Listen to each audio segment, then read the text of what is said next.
Hi, friends. Can you hear me? We should be live. So, this is Yvonne. Let me put my keyboard away right now because we don't need that in the way. And we're getting ready to get started. So, please let me know in the chat if you can hear me. I have my microphone hanging up high, so I'm not sure if you can hear me. Welcome, everybody. This is month one of the 20. So, yes, you can hear me. Great.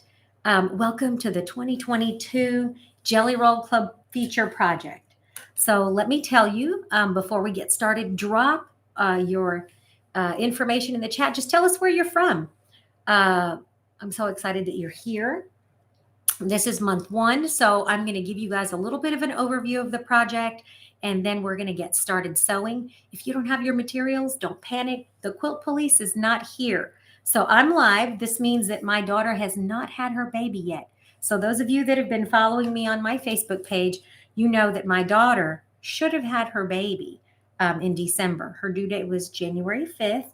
And the doctor tried to talk her into having that baby early by C-section because she had a C-section before. But she decided she wanted to wait it out. And so on Tuesday, I will be at the hospital with my daughter waiting for my next grandbaby. So I am excited that I was able to make it today. That means I have no grandbaby yet, but I will in just a couple of days. But welcome, everybody. Let's get started with our Gnome-a-long. So first things first, let's get business out of the way. If you do not have a binder, it would be great to organize this project by having a binder, right? And so in your binder, you're going to want to keep all of the information that is on the website. And there's a lot of information on the website. So let me just kind of walk you through what we have, and then we'll get started sewing, okay?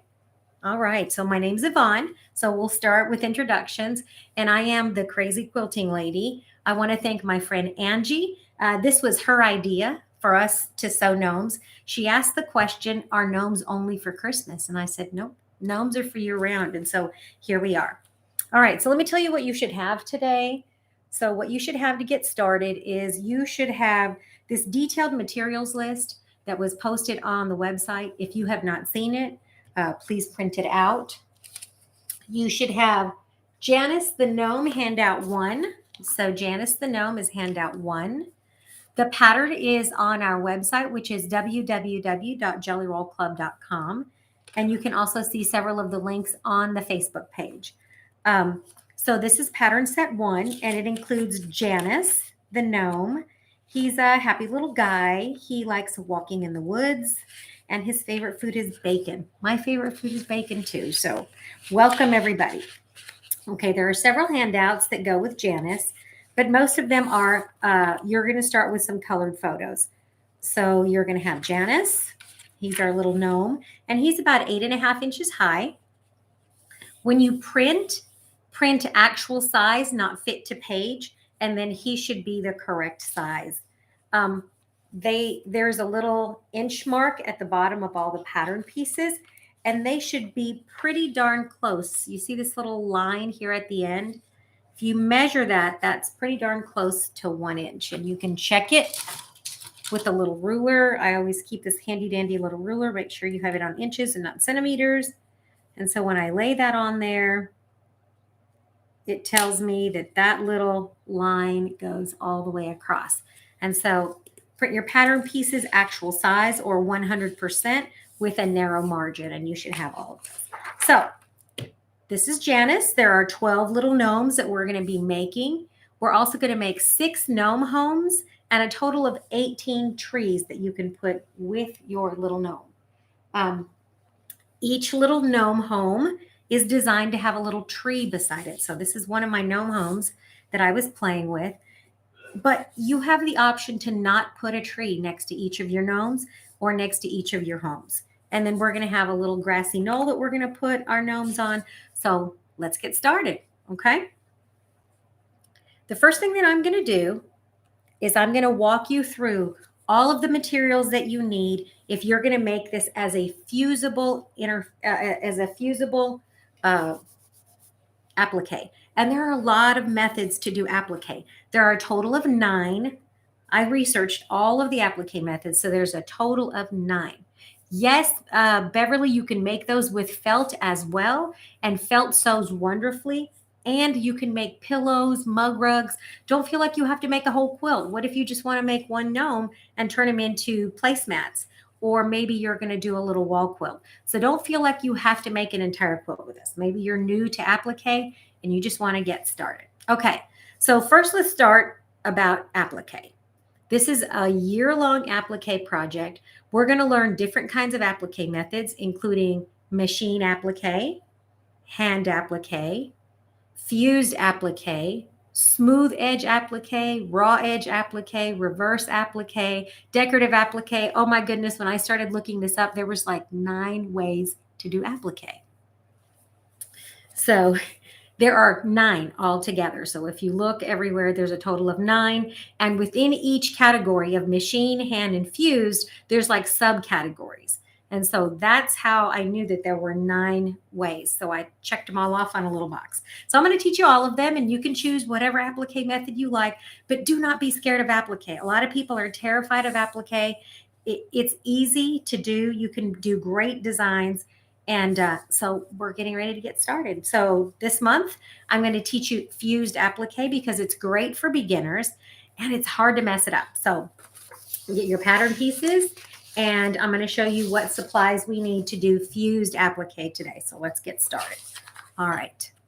So I'm going to turn my camera down so you can see what's happening. All right. So let's get started with our little guy. So I'm going to move all this stuff out of the way. And so this is little gnome home, gnome, sweet gnome, right? And I have all of the pattern pieces already reversed for you. And why are they reversed? They're reversed because when you're doing a fusible applique like this one, and I'm going to show you how to do that today, and I'm going to show you how to do the gnome, you need those pieces to be reversed because you're going to put the fusible web on the back side of the fabric. So when you flip it over and you fuse the piece down, it will face the right direction. Now for this particular project, it's not super important, but for some projects it is. Okay, we're going to do fusible today. So let's talk about supplies for fusible. So fusible comes in 2 methods, right? One type of fusible applique is what's called raw edge. And one of my favorite fusibles, which is like a paper-backed glue, is Transweb. The reason why I like Transweb is because it's an ultra-thin web that almost looks like stitch witchery, and it doesn't leave a ton of glue on your quilt. So Transweb is one of my favorites. But if you have Pellon Wonder Under, that works as well. So if you have something that looks like this, and that's all that's available in your area, this is bumpy on one side with a glue and a paper on the other. Most fusibles are pretty similar, but use an ultra lightweight. The thinner the fusible, the softer the applique. So these are just some examples. Another type of fusible that you could use for this project is fusible interfacing. Some people use an ultra lightweight fusible interfacing that looks like this. And this is yet another method of fusible. It's called interfaced fusible. So in interfaced fusible, this has a bumpy side and a non-woven side. And this is what you put on the back of your applique pieces in order to fuse them down. So there's lots of ways to do it. So if you have heat and bond or Transweb or any one of those will work. Steam-a-seam, it doesn't really matter. They're all very similar. So let me show you what fusible looks like. Fusible comes in lots of different methods. So here's an example of a little Sunbonnet Sue. Who doesn't love a little darling Sunbonnet Sue? The Sunbonnet Sue looks like she has been needle turned, but in reality, this is a faux needle turn, and she's a fusible. So what I have done with her is I have put interfacing on her, then I've split the interfacing, and I've turned her so that all of her edges are smooth. So this is like a hybrid. So not only is she a fusible, she's also a smooth edge. So she's 2 types of applique. But this little girl could be sewn down by machine, or she could be sewn down by hand. It's up to you, however you want to do it. I'll give you an example. So look at this little Sunbonnet Sue. She has been interfaced with fusible interfacing. You could do that with sew-in as well. And when I sew her down, I just did a straight stitch. You don't have to have a fancy machine. You can see that I just straight stitched all the way around. I fused down her little pieces onto the backing fabric. And then I stitched her down with just a straight stitch in an ivory so that it would kind of disappear. Once you do that, then you can come in here and you can use a seam ripper between the layers and remove the excess. And what this does is it gives you a very, very clean applique that is also soft to the touch, so that your applique is not stiff, because that is one of the things that happens with applique that is fused down, is that sometimes it will be really, really stiff. So what I'm going to do today is I'm going to show you my methods for getting ultra soft fusible applique that you can be happy with. So whatever method you use, it doesn't matter. The quilt police is not going to come out here and give you a ticket. Nobody cares. It's whatever you feel comfortable with. So this is one type of fusible applique. This is a smooth edge. And the method I'm going to teach you today is a raw edge. So we're going to do this one in February. You're going to see lots of it. So this is February's lesson, but today we're just going to start with a very basic raw edge fusible for those who are brand new. So yes, you guys get to watch the little girls get made as we go. Okay, so let's get started. The first thing that I'm going to use for my fusible applique is a light source. So I have a light box, but you can make your own light box if you don't have one. So my fusible web is going to get laid on here. And so I'm going to start with Janice the Gnome. And so Janice, this handsome little guy, I'm going to lay him down, and I have my pattern piece. If you don't have a light box, I don't want you to panic, because you can do the same thing with any kind of Christmas light and a clear box. So let's say you have a clear box like this. You can put a string of Christmas lights in there and lay your pattern on top, and you can trace on a clear box. And I've done that before. Or even your ruler or the extension table on your sewing machine. So I don't want you to feel like there's a need to run out and buy a light box. But light boxes are handy. I have a question, and she said, why did I cut out the back of the fabric? The reason you cut out the back of the fabric is so that your applique will not be stiff. If you don't cut it out, it tends to be kind of stiff. And so when it washes, it feels kind of hard in places. And I like for my quilts to be snuggly and soft. All right, so let's get started. First is first. I'm going to get my fusible web here. I have Wonder Under Light, and I'm just going to take a pencil, because I do not like to use a Sharpie for this stage. And I'm going to trace all of my little pieces with just a regular pencil. And so I'm going to take my fusible web. So if you have Wonder Under or Steam a Seam or Wonder Under Light, this is where you trace. And just trace all of your pieces. This doesn't take long.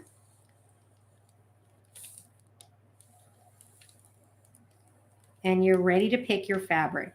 And you know what? If you get off the lines, I don't want you to panic. If your applique is off just a smidge, it doesn't even matter. Okay, now I'm going to trace every one of this, and I'm going to pay attention to the pattern. So almost every pattern that you see that is applique has a dotted line. And typically what that dotted line means in some patterns, that means that is a place where your pieces overlap another piece.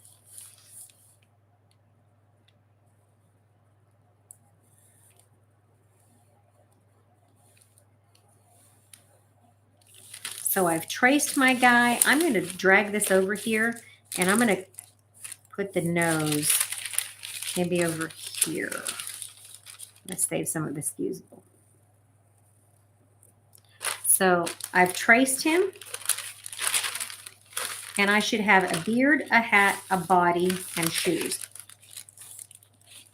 So sometimes if you have a lot of pieces and you don't know what they go to, I always label them. Now, do you see the nose? If you wanted your gnome to have arms, you could use the nose piece as little arm pieces, and you could give your gnome little hands, okay? So this is all of the pieces that I need for my little gnome. I'm going to do the same thing for all of my other pieces, including the little house and the little tree. So I have happy tree number 2, right? And he's overlapped. That means that when I draw these pieces, I'm going to have to spread those pieces out, right?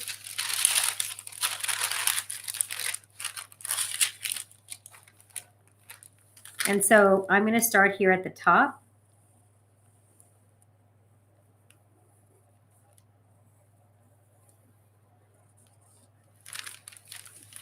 And then I'm going to slide this over because this whole piece needs to be separate from this one.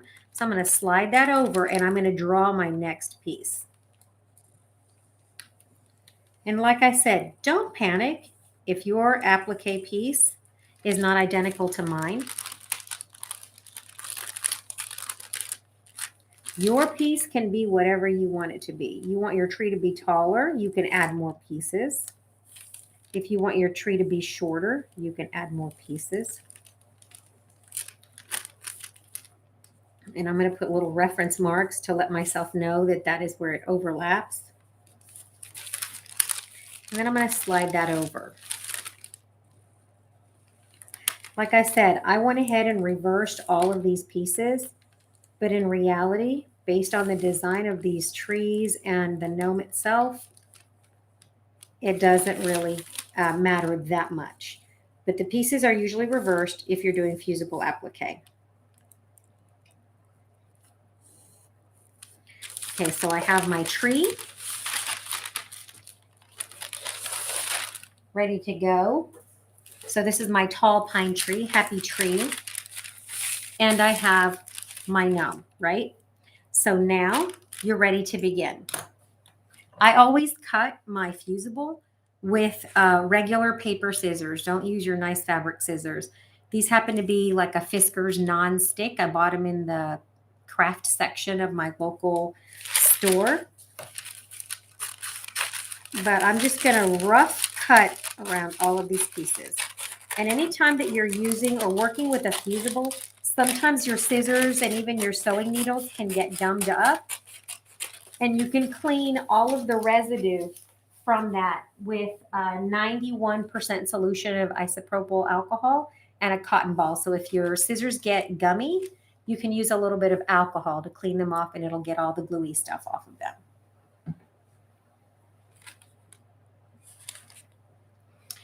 Which pen am I using? I am using a mechanical pencil.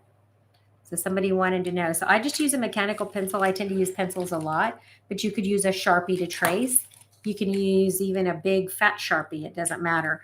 I don't like to use giant markers because I don't want to get ink on my light box. So now that I have my tree, I'm going to cut it out just like this. And this tree is perfect for scraps. So if you have scraps, he is perfect for that. And I'm going to cut all of my parts that are going to be different colors. Okay, so I have a rough cut gnome, a little nose, and his beard. So I'm tracing this not on paper, but on fusible web. I'm using, this one is Pellon Wonder Under Light. And so this is the bumpy side. I'm tracing on the smooth side. Okay.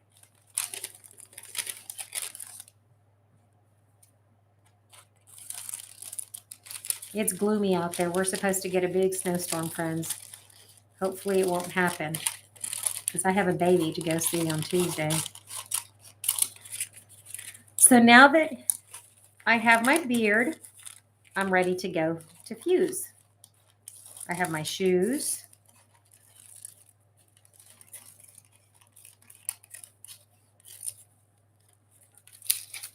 I have a little trash can handy.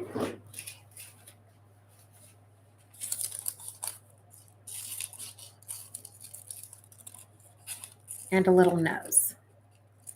Okay, so now you're going to see that my pieces are solid, right? There's fusible on this side, which is bumpy, and this is the smooth side with paper.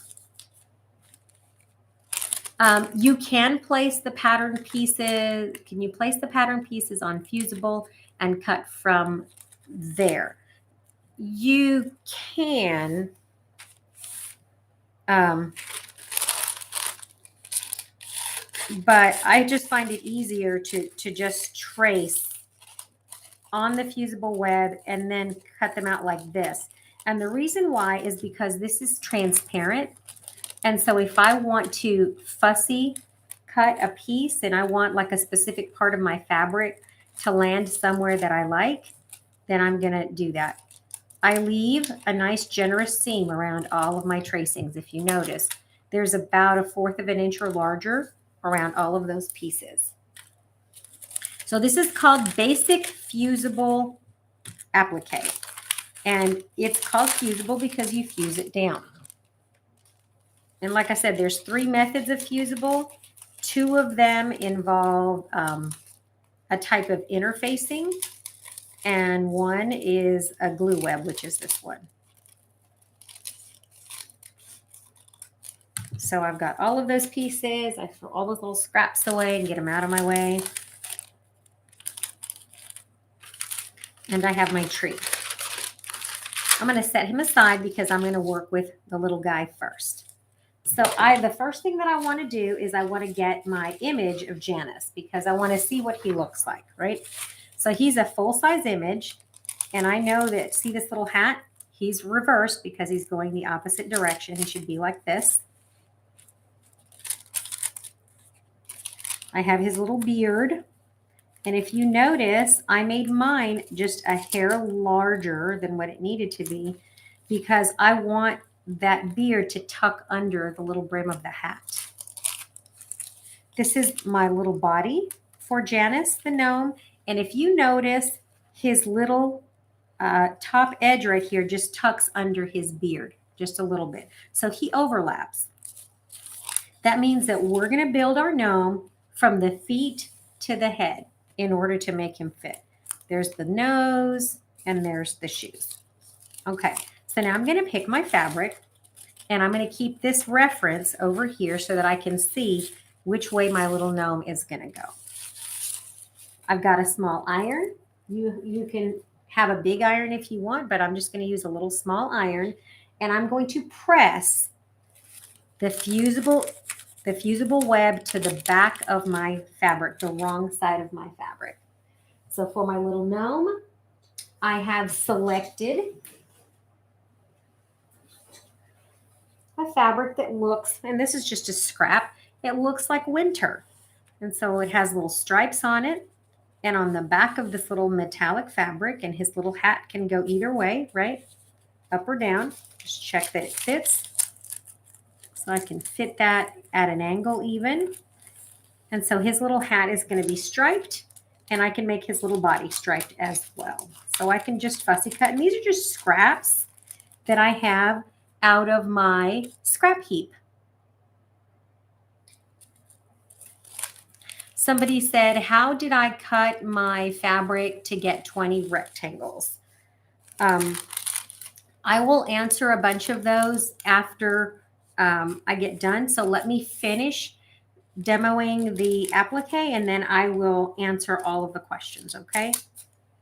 But mine were cross cut. So in order to get that, it was cross cut. And I'll show you how to do that. So I can put the little stripes vertical, or I can put the little stripes down at the bottom. But this has snowflakes that I like. So maybe I want one of those snowflakes to land right there, like the bottom of the little shirt. So in order to do that, I'm just going to snip. And if I know that that's where I want it to land, I'm going to kind of eyeball that. And from the back of the fabric, I'm going to give it a good press. And I'm going to make sure that I'm reading the manufacturer's instructions for fusing, because you can actually kill the glue. You can over iron, or you can iron it not enough. And so I like that little spot right there. And I'm going to put Janice's shirt right there. So I'm just going to set my iron down and hold it for about 10 to 15 seconds.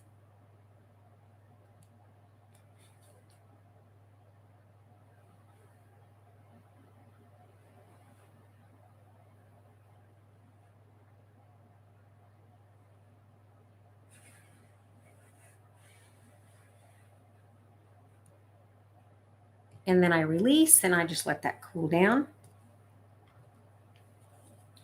And so I can see from this striping that it's nice and even. And I'm going to take a pair of small sharp scissors. So it can be a sharp little pair of scissors. And I'm going to trim that. So I'm going to take, and now I'm going to cut right on that line. So instead of cutting on that outside, I'm cutting right on the line. And the reason I'm doing this is because I want that glue to go all the way to the edge of that fusible.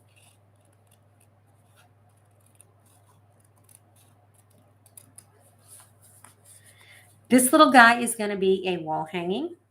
So it doesn't matter if he is a little bit stiff. If you wanted your gnome to be a soft, cuddly quilt, you could cut out the middle of this and make that a little bit softer. And I'm going to show you that on the beard. So now I'm going to cut up here, and I'm going to leave a tiny margin so that that fits under the beard the way I want it to. I'm just going to rough cut it. And so now I have his little shirt. This iron is a steam fast iron, and you can buy them online. It's just a little tiny little iron. But I also have a small Clover iron that I like to use when I applique. So I have this little guy. But just any handy dandy household iron will do. This little one is really cute. So if you want to use a little iron like this one, you can. Or you can use a small handheld iron like this one. I just like this little guy. It takes water if you want, but I don't use any steam at all. So now I have his little body. So maybe I want his hat to be this way. And so I'm going to take, and that doesn't quite fit. So what I'm going to do is I'm going to see if I can fit that at an angle, and I can.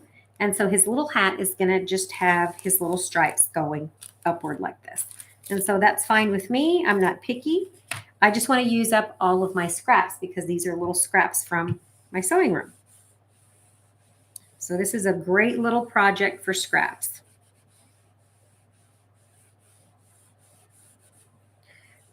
I just want you to remember one thing whenever you're using fusible is it's easy for the fusible to get out from around your fabric. So if you're going to press down and you see that it's hanging over, don't get all that glue on your wool mat. So you can just kind of trim that, because once you get all that glue on your wool mat, it does not come off. And so if you're using a little wool mat like I'm using and you don't want to ruin your cute little mat, then make sure to trim that. And so this little guy, maybe I decided I don't like that color, so I'm going to use something else.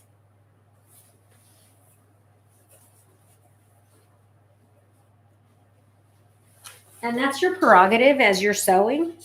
Maybe I want to use a dark little hat, and I want his little hat to be tall. So my little gnome is going to have 2 different colored hats, and I'll save that for something else. And so this little hat looks cute in this color. And this is a batik, so it doesn't even matter which side I use. And so I'm going to lay this here. And Janice is going to have a blue hat and a striped shirt. And that's okay, because you can change your mind as you go. Some people are super OCD and they want everything planned out.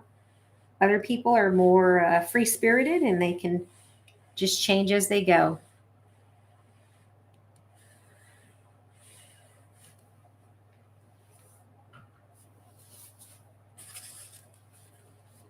All right, now that I have that,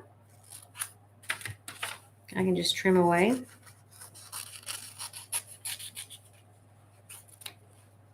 My piece, and I'm going to cut this out with my little Teflon scissors. So I'm going to go like this, and I'm going to cut on the line. Like I said, perfection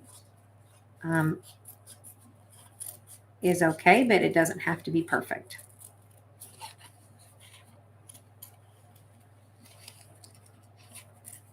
So now that I have just a standard fusible little hat,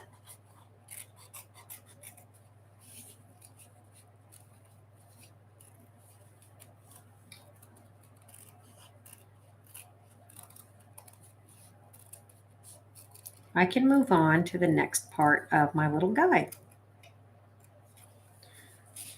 So there's his hat, and there's his body. So there he is, a little blue hat and his little body. Do you see how I missed that little chunk right there? So I'm just going to nip it to round it off with my little tiny scissor. So just don't be afraid to keep playing with him a little. And he's ready to go. Okay. So now he fits on here, and he's the correct way because I fused that image on the back side. And there's his little body. And so he's wearing a little winter sweater, and he has a little blue hat that has like some leaves and things on it. So now I'm going to sew my little guy's beard. The little guy's beard needs to be in here. So this little beard, I want it to be a little bit soft. I don't want the beard to be hard, because once you start layering lots of pieces on top of each other, they can get kind of stiff. So I'm going to take a seam ripper and I'm going to pierce the middle of my fusible like this. And I'm going to remove a chunk of the center.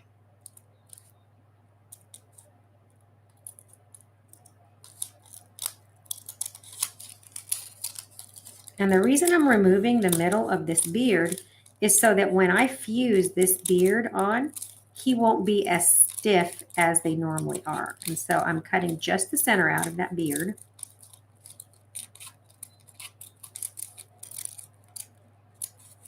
And I'm getting ready to fuse him. So let's talk about the beard, right?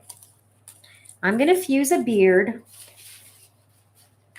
for my gnome onto the background. The background that I've selected has a pattern to it. If I fuse a white beard, which I'm going to, onto that pattern, you might be able to see some shadowing. If you notice, you can see those dots through my white, and this is just a white Kona. So I'm going to put my little beard on here. And the reason I cut most of the fusible off is because I'm going to interface the piece that my beard goes on. And so this is the right side and this is the wrong side. And so I'm going to interface, add a little bit of interfacing to my beard. And the interfacing that I like to use when I line applique that's fusible is called Shape Flex. Shape Flex is for apparel and it says fusible, but it is a soft cotton fabric. So if you notice, there's woven and non-woven. So this is a fabric. And so what I'm going to do is I'm going to take this little beard and I'm going to trace. You can see I don't even need a light box. I'm going to trace a little bit of this onto with a pencil like this. So I'm going to cut it actually just inside that line. And so I'm going to interface it just like this. And I'm going to draw that little beard right on there. And so this is fusible.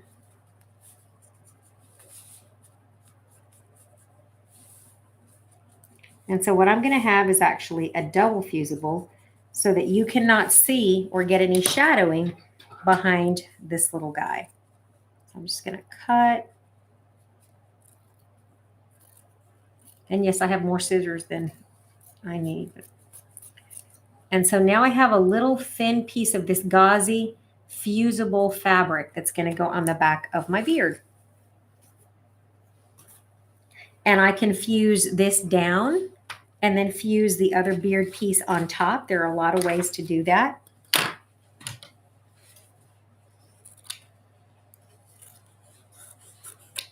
I can fuse them together and then stitch it down. I can layer them this way and fuse one on top of the other, which is what I'm going to do. And so when I do that, that little bit of fusible interlining, and I lay this one here, will make that background invisible so that you don't see it.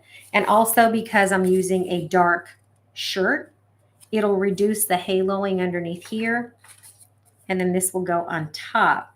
So this one won't matter. But here along the bottom edge of the beard and the backing, you're going to be able to see that. So I always use a little bit of what is called Shape Flex. And the reason I like this is because it's actually like a cotton fabric. And it's super soft. And it's fabric on one side and a tiny bit of fusible glue on the other side.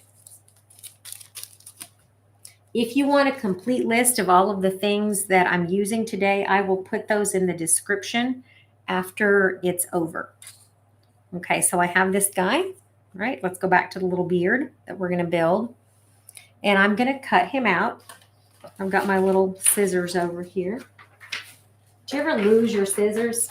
Sometimes I do. These are my serrated applique scissors. They are micro serrated on the edge. And I like these because they really grip fabric and they cut it very easily. So I'm going to come in here.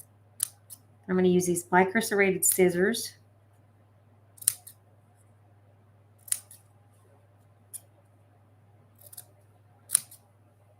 And I'm going to trim this up and I'm going to get it ready to use it as a lining for my little beard.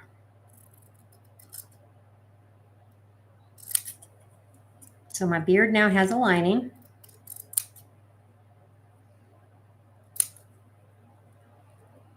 And it doesn't have to be perfection. I mean, you could be perfect or you could be finished. It's up to you. I like to get my things done. There we go. So now I have the little interlining for my beard, and I have my little beard. So I'm going to cut him out. I don't want to use my nice scissors for cutting all that fusible, so I'm going to use just a regular pair of Fiskars non-stick. And I'm going to trim my little beard.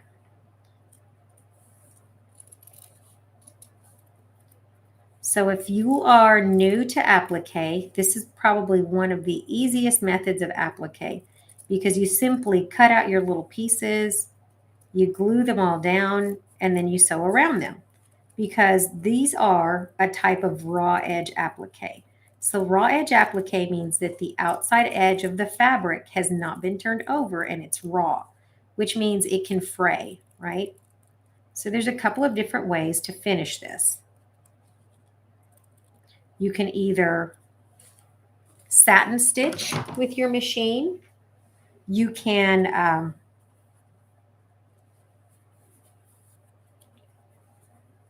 there we go.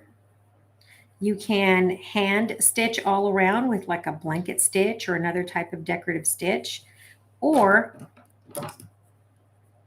you can simply leave it raw, but then be aware that it will fray terribly and sometimes it can come off. So you have to have a way to anchor it. So do you see the difference? This is without the inner lining. You can see the dots in the background. And with the inner lining, the little dots in the background disappear. So that's just enough.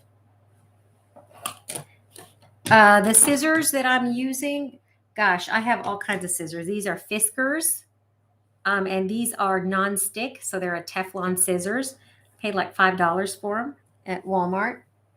I have little sharp applique scissors.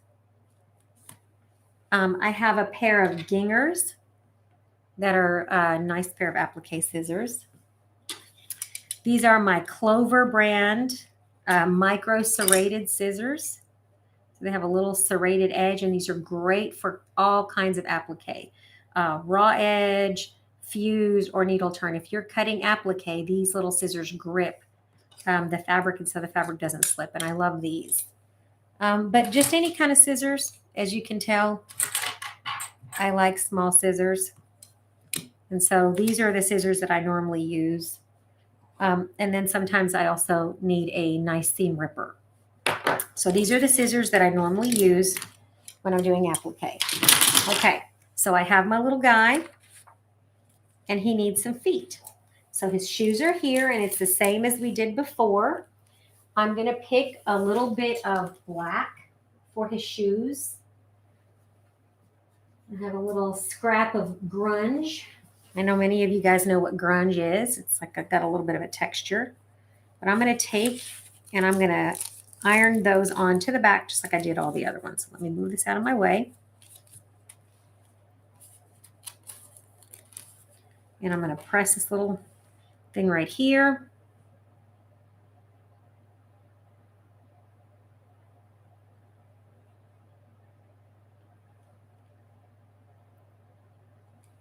Yes, you could use a fluffy fabric such as fleece or felt for the beard. And I think that he would look super, super cute. And as a matter of fact, I was tempted to make his beard out of felt, which I might do that on another one because I'm going to be making dozens of these little gnomes. It's like gnomes are like potato chips. You can't just have one, right? You can't just have one. So my love affair with gnomes began in the year 2006. My husband bought me a little garden gnome for our yard. He thought it was cute at a home improvement store. And I brought him home and I stuck him in the yard. And I gave him a name. His name was Rolando. Yes, somebody said, do you press the fusible interfacing to the wrong side of the fabric? And the answer is yes. This fusible web goes on the wrong side, which is why the pieces are reversed.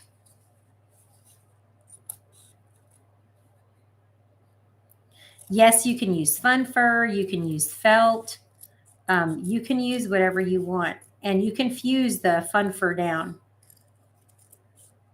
Okay, so now that I have the little feet, and like I said, they don't have to be perfect. That one's a little crooked. Oh well, he's going in like that.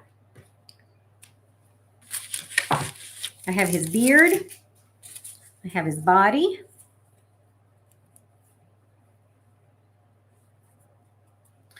I have his feet. And now I need his cute little button nose. So I've got that. Now I said earlier, if you wanted your gnome to have arms, you could actually use the little nose, and you can make sleeves on the side of your shirt like this.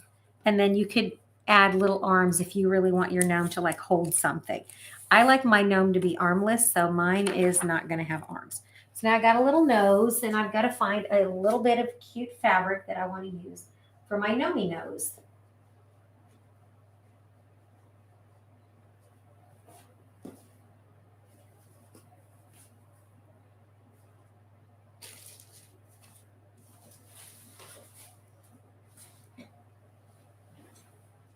So my gnome nose, because my gnome is outdoors working is going to be a little scruffy tan. So I'm going to give him a little scruffy tan nose. And this is also going to be the fabric for my house. I'm going to put that little nose right there. So I'm going to snip a little piece. Big enough for that nose. And I'm going to save that fabric because this is going on my gnome home. So I have a little nose. I'm going to fuse it to the back, just like I did all the other stuff.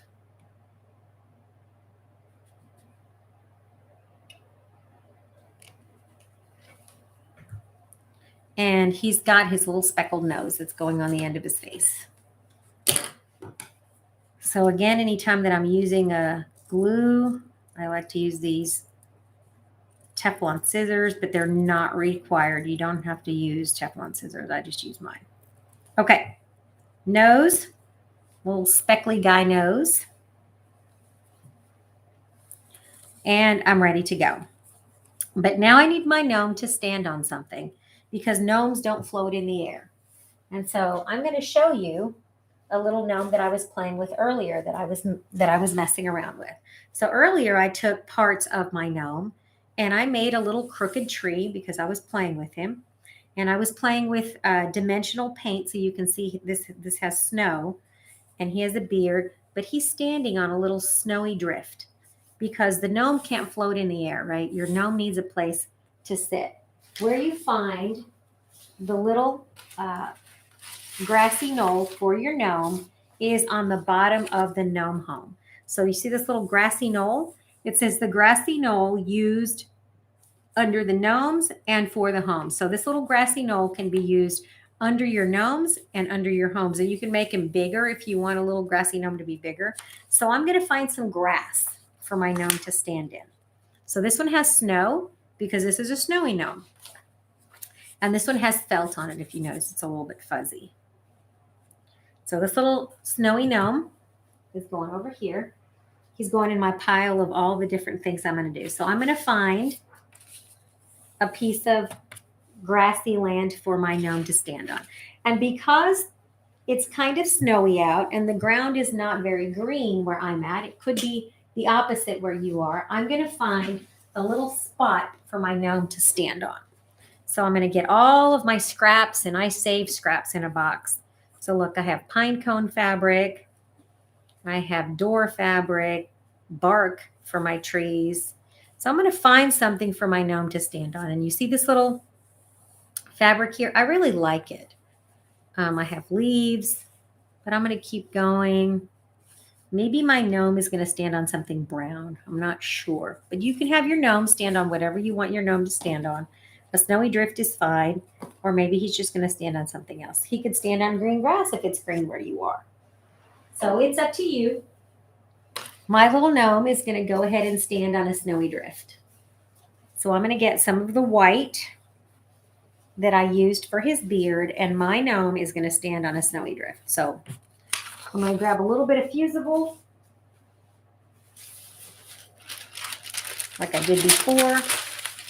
I'm going to lay that right on the edge, and I'm going to cut out a grassy knoll. And because he's going to be standing, there's not going to be a little house next to him. I'm just going to make him a nice big oval to stand on. Otherwise, your little gnome just looks like he's floating in the air. So now I'm cutting that.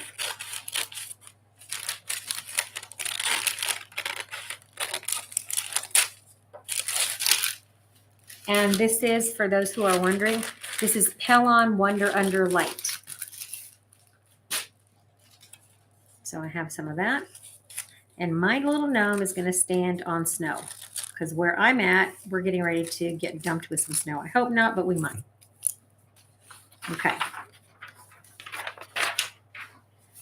So now I have my grassy knoll and I have all of my pieces. And I prep all of my pieces before I even start fusing anything. So I like to prep my pieces. This is a good little thing to do if you're watching television. So let's pretend that your husband is obsessed with the NFL playoffs. I won't mention any names, but somebody at my house is watching football every day. So if your husband is watching football, this is something that you could actually do in front of the television if you enjoy watching football. and you can prepare all your little pieces and stick them in baggies and have him ready.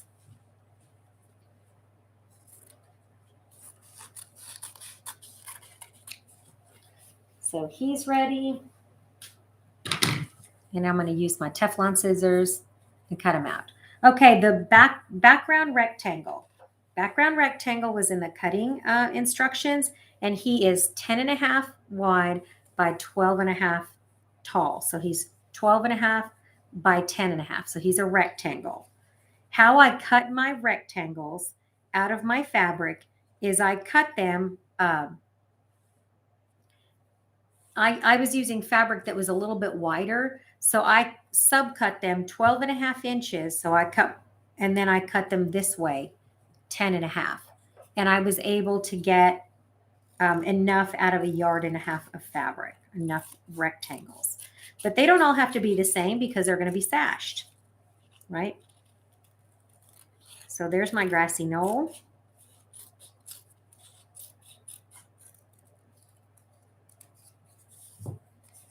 And so I have some snow for him to stand on.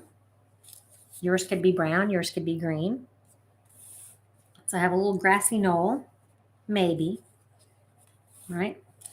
Same thing with this. I'm going to need a little bit of shape flex because I'm going to be able to see underneath the snow. So I'm going to take a little bit of shape flex and trim that out, maybe. And I'm going to put that on my grassy knoll. So I'm going to grab this. And this is the glue side on the shape flex. This is the fabric side. And you can just take lightly mark.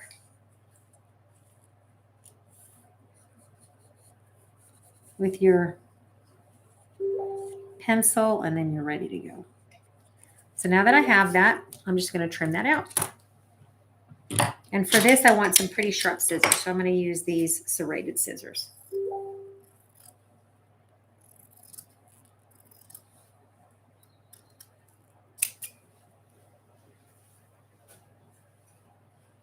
Shape flex is typically used in garment construction. People use it inside of collars and to line buttonholes. It's a fabric that's like uber thin, and it's usually designed in garment making, but I really like it for applique. And I've actually used shape flex to do a type of fusible applique. So I'm just going to take and I'm going to cut that out because that's going to go underneath my little snowdrift. So I have that. I have my snowdrift, which is going to get fused on top of that, like this. And so now I'm ready to start assembling my little gnome from the ground to the roof, right? It's a little bit big, so I'm going to make that tiny bit smaller. So I want this to fit just inside the little snowdrift. I don't want it to be bigger than the snowdrift. Okay, move all that junk out of my way. Okay, now we're ready to place our little gnome. But I have to make the decision as to whether or not I want my gnome to stand next to a tree or not. This little gnome is standing next to a little droopy Christmas tree. And I like this droopy Christmas tree, but actually this gnome is probably going to stand next to a happy tree. You could put the happy tree right beside your gnome. You could put the happy tree kind of in the background, so the gnome is more in the front and the tree is more in the back. So you can decide how to do your tree. I am probably going to put my little gnome next to the Christmas tree. And since I've already traced all of my Christmas tree pieces, I'm going to go ahead and do that next. So I prepare all of my fusible pieces before I do anything on my background.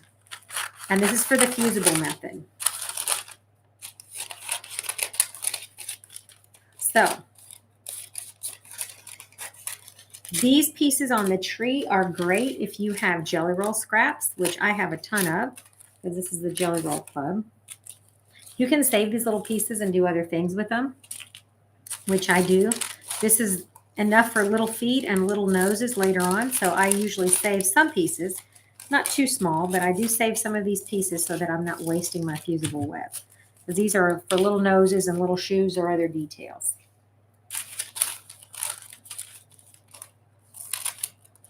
All right, tree pieces. And I need a trunk for my tree. Do you ever lose stuff in the sewing room as you're working? I love when that happens, that no one ever. Oh, there it is. Right in front of my nose, right?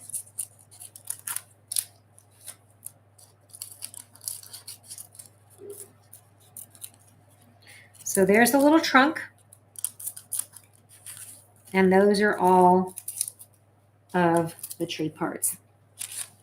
Because I want my tree to be soft and he's going to be layered, I'm going to take out the majority of what's on the inside of these. And so I can either do it with a seam ripper and a scissors, but I go like this.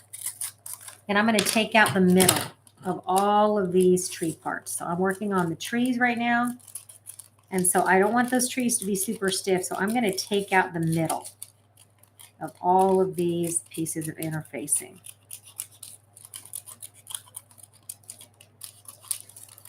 And the reason this is because this is going to be a layered design. And I don't want my tree to be stiff as a board. I want it to have some flexibility. So this is the tree part.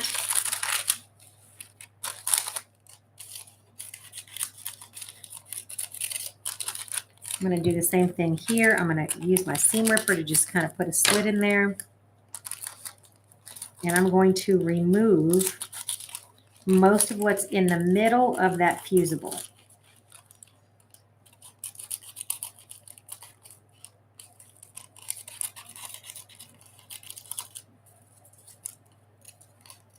If you guys like the weepy little Christmas tree, I can trace him out and add him to the website as a bonus. Somebody said they liked the little weepy Christmas tree that I made on Janice's cousin, Jerome. Yes, if somebody came in late, I will be saving and archiving this full episode for you on YouTube so that you can come back and watch it. So don't panic. And what I'm doing here is I'm taking my time to do this entire thing so that somebody who is new to fusible applique, who's never appliqued before, can see the entire process. I could speed this up, but I would rather show the entire process from start to finish. That way newbies can watch it. And if you're experienced, you can just adjust the speed of the video and actually make it go a little bit faster if you want to.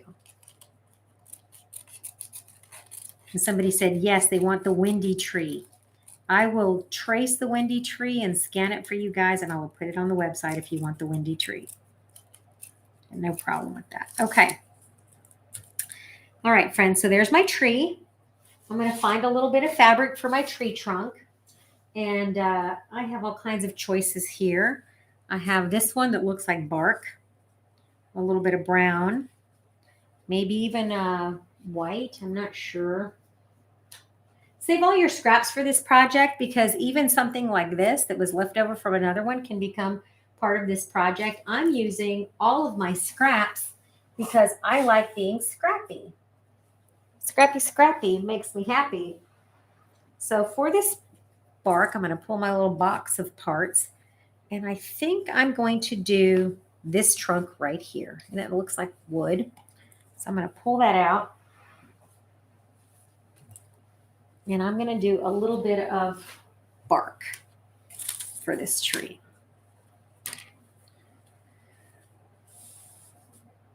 So that little tree trunk is right here. I'm going to center it right there where it has a little bit of a knot. There's that piece right there. I think there's going to be a cute little knot in front of mine. And I can see the back of that, so I can fussy, that's called fussy place that on there. So my tree is going to have like a little knot hole in the middle, and I love that.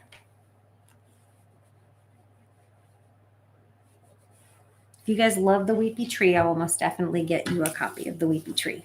Okay, so now that I have that, I'm going to trim it up, and I'm going to find some greens for my little tree. Happy little tree. Look at that. I love it. So now let's talk about this dimensional tree, right? This tree, this pine tree, is going to have layers.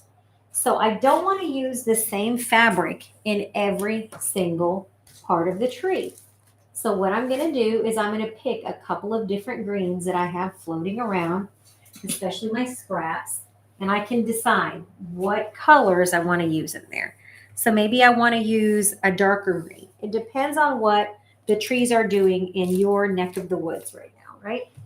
So maybe the trees right now where you live are darker. You could use something like this.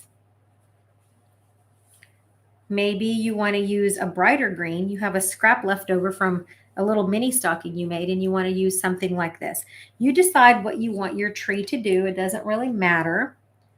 But you can make your tree more interesting if you put different shades of green. And I think I'm going to try a couple of these shades of green because the trees in my area are looking kind of peaked, kind of yellowy. And so I'm going to make mine with a couple of different shades of green. How about that? And actually, this is too bright green, so I'm going to do a darker green. As you know, this time of the year, pine trees are kind of dark. So maybe I'll do this one. So I'll take and put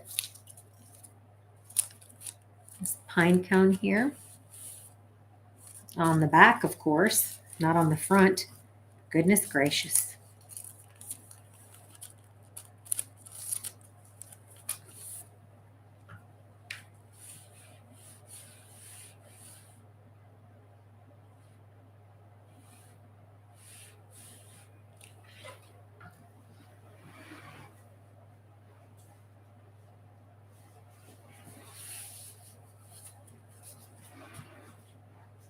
And then maybe I want this one. Is this one too dark? That one's a little too dark. But maybe I want this batik in there. So I'm going to use this batik. And this one is great for jelly rolls if you have jelly roll pieces like this. This fits right on there if you trim this extra.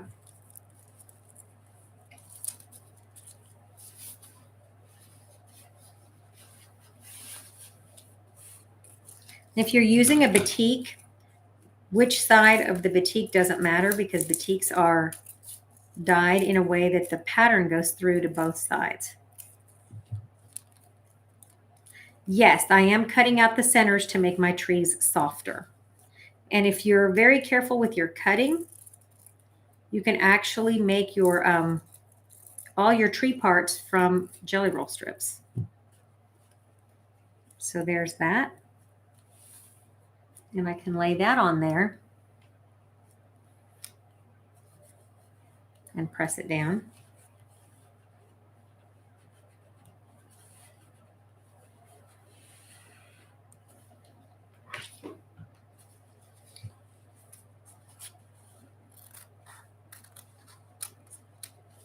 So I have one part of the tree.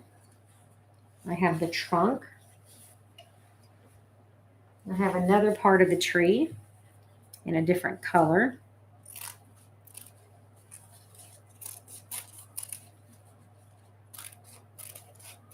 And you can make this tree as big or as small as you like. So I have two colors now for that pine tree. I like both of those. I could put this one at the bottom, this one in the middle, and then I could layer another piece of this one on top to give my tree dimension. See how by changing the color, it changes your pine tree ever so slightly. Or I could use a totally different print, something like this, if I wanted to give it dimension. Or you could even use something like this polka dot to give it a little bit of whimsy. I think I'm going to make my tree a little bit whimsical, so I'm going to give it a little bit of polka dotty there. And you see how this is a little bit tall? It won't matter because that's where it overlaps. So I'm just going to trim that off. And I'm going to fit that on there.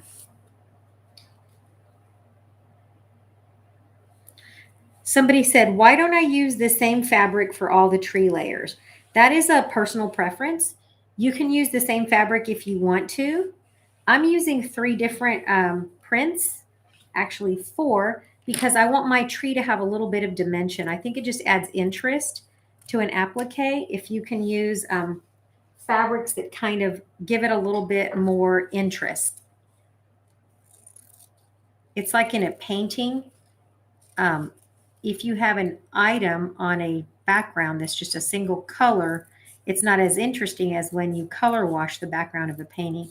The same thing happens with an applique. When you use a variety of fabrics, different scales, different prints, it just adds a little bit of interest to your piece. There we go. Get that off like that. So I have 1 layer of my tree.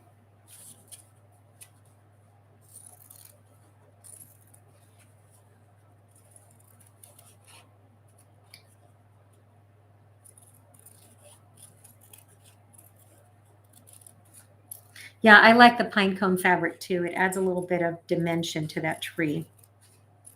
Batiks are one of my favorite things to use for applique, especially raw edge, because they don't fray like other fabrics. And so when you wash this, if you're going to wash it a lot, then it doesn't fray around the edges as much. So that's another thing. Also, batiks, because of the way they're manufactured, don't always shrink. And so for applique, batiks are a wonderful, wonderful material.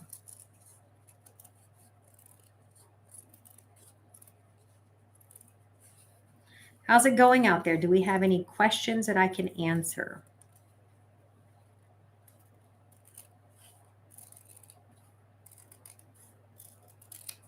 Okay, so I have the bottom of the tree, the next layer of the pine tree, and then the top layer of my pine tree. So now I just need the peak of my pine tree. And of course, as fate would have it, I chucked it in the garbage can. Do you do that? You're sewing along and all of a sudden you're like, where's my piece? Oops, I chucked it in the trash can. Get too excited. So now I'm going to take this top and I'm going to add another one of those little pine cone pieces to the top. So I'm going to press it again on the back. And I'm going to hunt down more of this pine cone fabric because I like it. Yes. Somebody said, will I be showing other methods other than raw edge? Most definitely. Every single month, you're going to have a totally different lesson. So this month is lesson 1, and it is raw edge applique using fusible. And that's for newbies who have never used fusible before, who want to learn this method.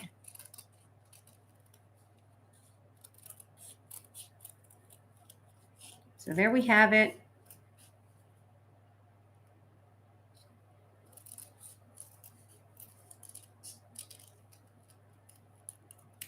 Ready to go. So now you begin the process of assembling the entire block. So I have my tree, I have my grassy knoll, and I have all of the little parts for my gnome, right? I hope I still have all the parts, the shoes, the beard, the hat. So now I have all of the pieces I need to get started. This block, you need to find the center. This is the background. My background pieces that I'm using for this quilt are this beige. I also have this beige here, which looks like, I don't know, cheetah print. I'm using probably 5 or 6 different pieces of beige that I found in my sewing room. I have unbleached muslin. I have this tone on tone. I have this little snowy thing. And I have this other tone on tone. So I could put my gnome on any one of these. And I have 20 pieces, which are 10.5 inches wide by 12.5 inches tall. So now I've got to get my guy on one of these backgrounds. I might put him on this cheetah print looking stuff. So he's going to go on here. So the first thing that I'm going to do is I'm going to find the middle of my block on the left and on the right, and on the top and on the bottom, right?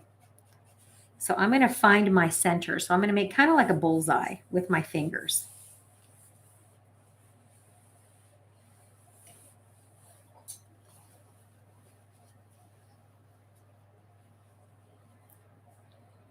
And now I can identify the center of my block. So the first thing that I'm going to do is I'm going to leave a 1/2 inch margin all the way across, because I'm going to sew this onto some sashing.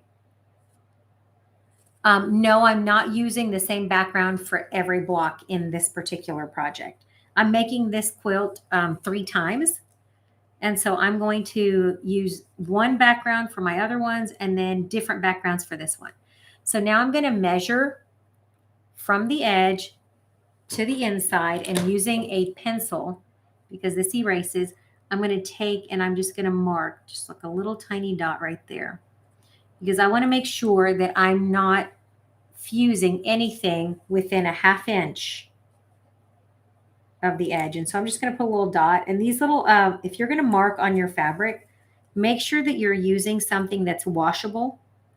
This is a graphite pencil that I have here, and it is 100% washable. And so usually school pencils that say graphite on them are the best tools for marking and quilting because they erase. But test it on some fabric. I've tested this before. And this erases, and it's just a regular graphite pencil. Okay, so I have a 1/2 inch marked, and I'm going to start at the bottom of my design. I'm going to lay it, and I'm going to use itty bitty pins. Some of my favorite pins to use when I'm appliquing are my little micro applique pins. So these have a little head. See how much smaller they are than regular applique pins? So this is a regular pin, and this is an applique pin. There's a difference. This is tiny, and this is big. So I'm going to take these tiny little things, and you can leave them in place while you sew, is why I like them. So this is my inner lining. I'm going to lay it down. This is my fusible with the paper still on it, and I'm going to lay it down, and then I'm going to pin it carefully where I think I want it. So I think that's where I want it, towards the bottom of my design, and I'm going to decide where I'm going to put my little tree. So do I want my tree here? Maybe. I'm going to leave my tree trunk like this. And maybe I want my tree trunk coming out of the snowdrift like this. Or maybe I want my tree trunk to sneak behind the snowdrift. It's up to you.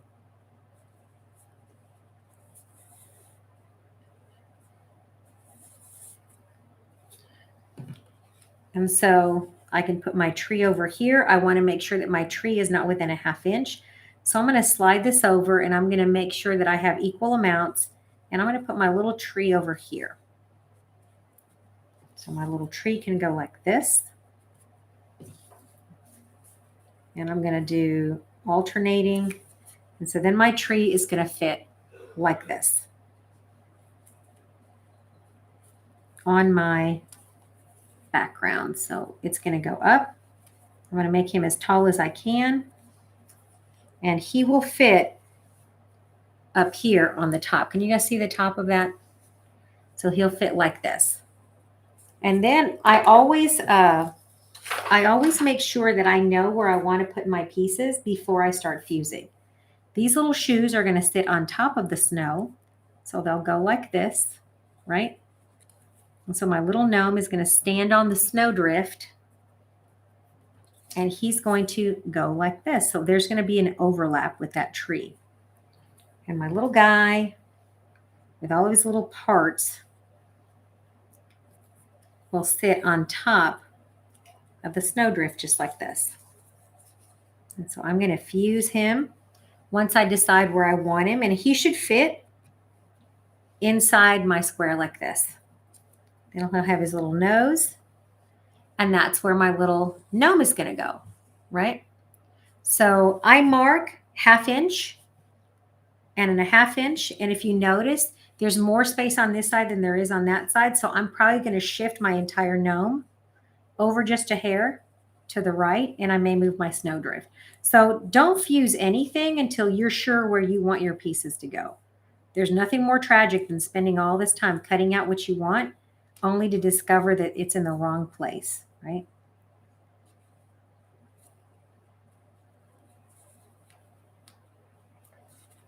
So I moved my snowdrift because I want to move my gnome over because I don't want him to overlap my tree as much. And so I'm going to go this way. And he's going to be on the edge of his grassy knoll. And he's going to be over here like this. And so now I see that he's more centered, and I'm pretty happy with where he's at. Now, some people will cut their applique backgrounds bigger than what they need. They will do their applique and then trim it to size. Some people like it that way. So I marked 1/2 inch from the top, 1/2 inch from this side, and 1/2 inch from that side. And I can take my little ruler and I can see how far we are from the edge. And I'm about 1.5 inches. Nope, 1 1/4 inches. So the edge of him is 1 1/4 inches. And if I look over here, the edge of him, this tree is about 1 inch. So that means I may want to scooch my tree over just a smidge and overlap him some more. So play with him and do whatever you think looks good. My tree is going to sit like this. And I'm going to start fusing him down because I'm feeling pretty happy about where I want this little gnome to end up. So I'm going to start with the bottom, right? And I'm going to put a few pins on this applique so that I know exactly where I want him. So I'm going to put a few little pins, and I'm going to start removing the paper and fusing him down. And this makes it easy to pin, by the way, when you take the paper off.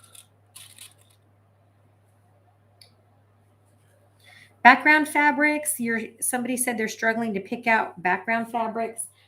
For my other 2 quilts that I'm making, because obviously I'm making this guy multiple times, is I'm using this one. It's like got a weave pattern to it, and it's a sky blue, and it's by Bernitex. It's like a new tone on tone line that they have. And I also have a sky blue from Kona. So this is a sky blue. So this is one of my quilts is going to have this. You're going to see pictures as I build this quilt. And the other one is this kind of tone on tone that has a weave to it. So if you haven't decided on your background, you can do a solid, you can do a muslin. It doesn't matter. Okay, so there we go. Now that I know pretty much where I want this little guy to land, and I'm going to pin him in place, I'm going to start fusing him down.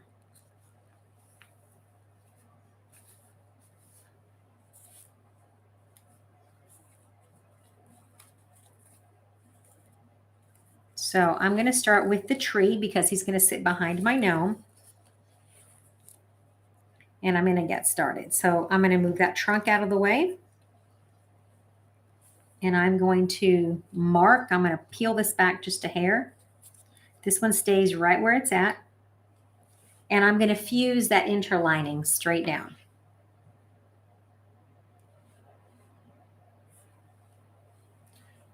Somebody asked me, have I ever used an applique pad where I create the applique, iron it, and then move it to the background? Yes, I've done that before. And I have a Teflon sheet to do that. And I do like to do that from time to time. But this little guy, I'm playing with this way.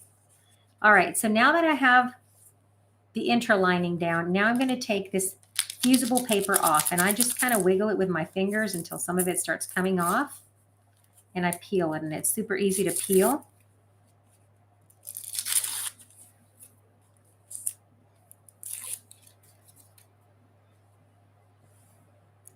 And I'm going to take and I'm going to iron that straight down. And that little inner lining is just a hair smaller than my snowy drift. And I have that upside down. So now that I have it, I'm going to press this down, except that I've got a trunk that I'm going to slide behind it. Now, one of the things that I could do at this point is I could go ahead and sew around this snowy drift. And the reason why, Cheryl, that I don't do that all the time is because if I want to stitch around the snowy drift, if I had already built my entire thing, it would make it hard for me to stitch around that. So this is my snowy drift.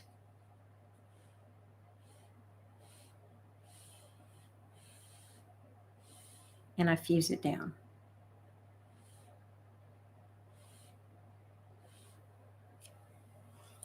Okay. So now it has a little bit of pencil.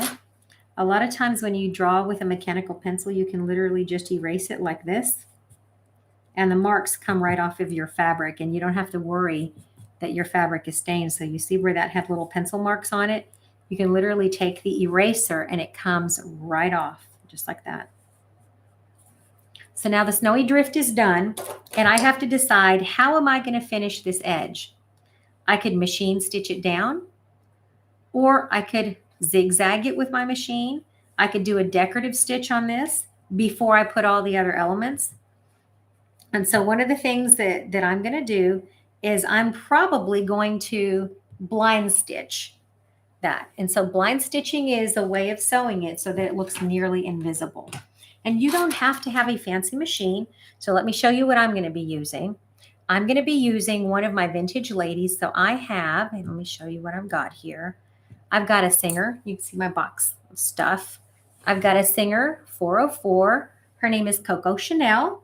I only paid like $60 for her, and she has been greased up and taken care of. And now she's going to be doing my sewing for me.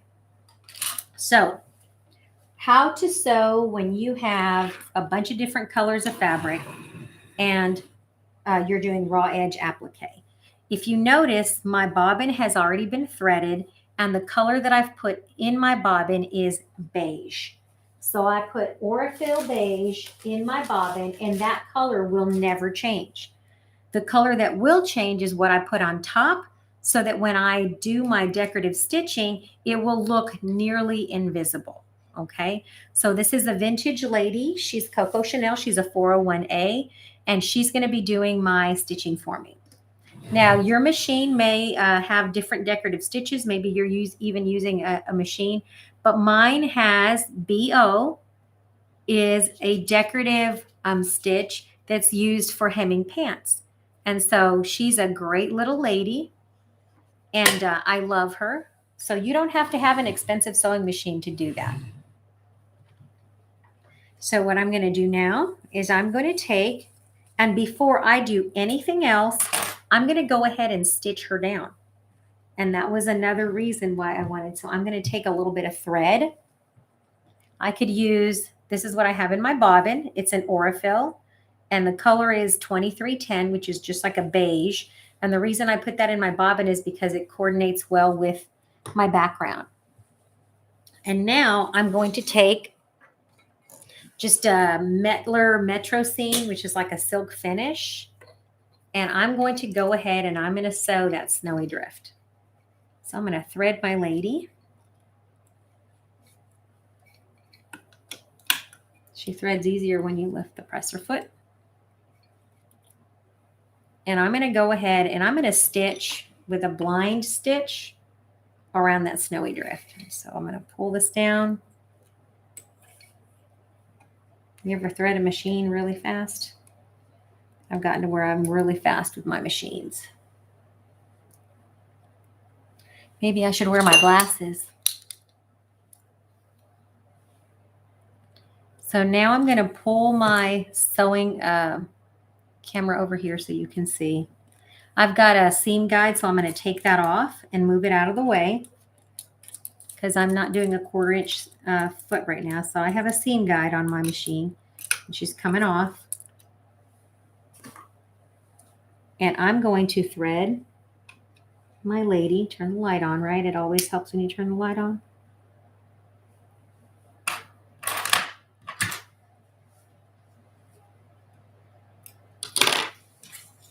If your eyes give you problems, you can always use a needle threader.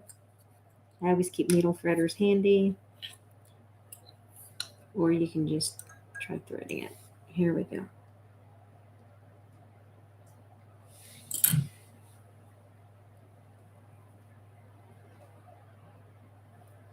All right, friends, I know it's coronavirus season, but I'm licking my thread.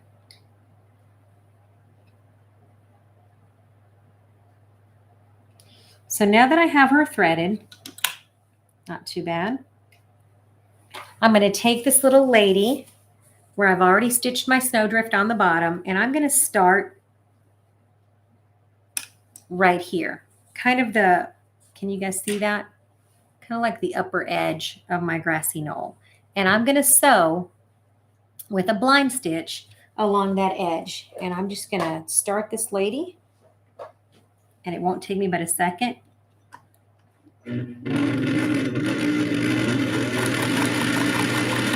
And I'm using a very narrow, very tight blind hem stitch. You can use a little mini zigzag. You can use a decorative blanket stitch on yours. It doesn't matter what you choose as long as you do something to attach the edge of that fusible to your background. Because if you don't, and you wash it, you will get some raveling on those edges.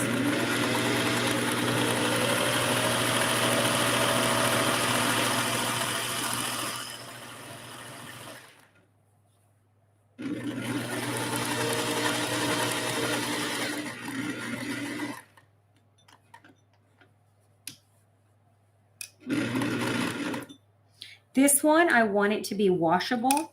And so I definitely want to make sure that I'm securing all of those raw edges. So if you're trying to classify applique, this is considered a raw edge applique.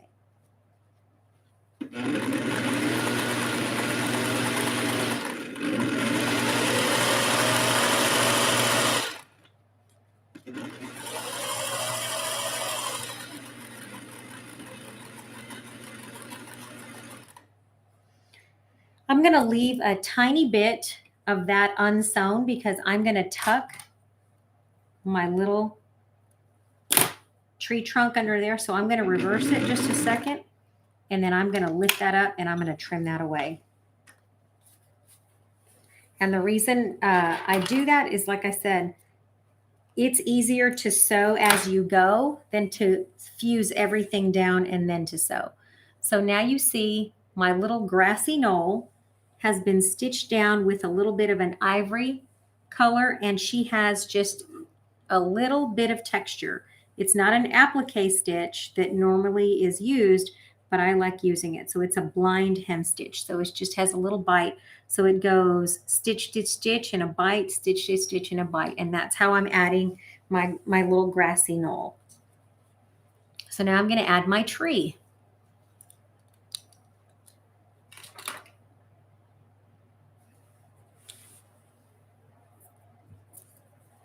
So if you have pointers, please feel free to share them in the chat. I love to read those afterwards. It's awesome. I'm going to take my little tree trunk and I'm going to peel this off. If you have trouble peeling it off, I literally just wiggle it like this. Try not to be too hard. And that paper usually will just come right off.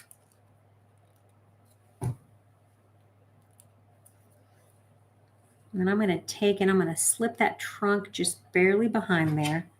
I'm going to lift that. And I'm going to stick my little tree trunk just barely in that little divot because that's where I want it to go. I'm going to slide it in there.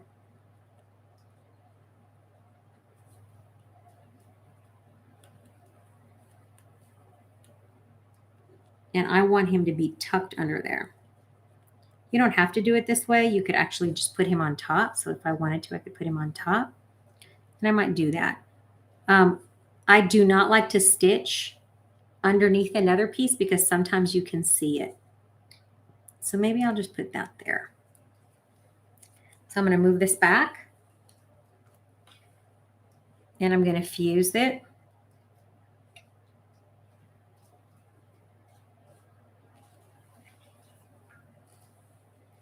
And now I can stitch around him without all of this other stuff in the way. So I can stitch this way, and come here, and I won't stitch across the top. And the reason I'm doing that is because it's so much easier to stitch than if I fused it all down and then tried to stitch around it. You can sew a regular straight stitch. You can sew a blind stitch. And no, I don't have stabilizer on the back. Just see it like this. So I have this here, and now I can stitch around my little tree. One of the things that I can do is I can change color of thread, and I can use a brown. Now, you don't have to change the color of thread, but that's just one of my preferences. I think it looks cute when you change your thread. So in this case, I'm going to use this brown, and I'm going to come over here, and I'm just going to rethread my machine.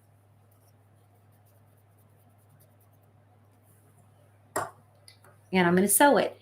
And you can use whatever decorative stitch you want around yours. Like I said, you can use a blanket stitch if you're doing raw edge applique. You can do a blind stitch. You can do even a straight stitch. You don't have to do a particular stitch at all. It's whatever it is that you feel like doing.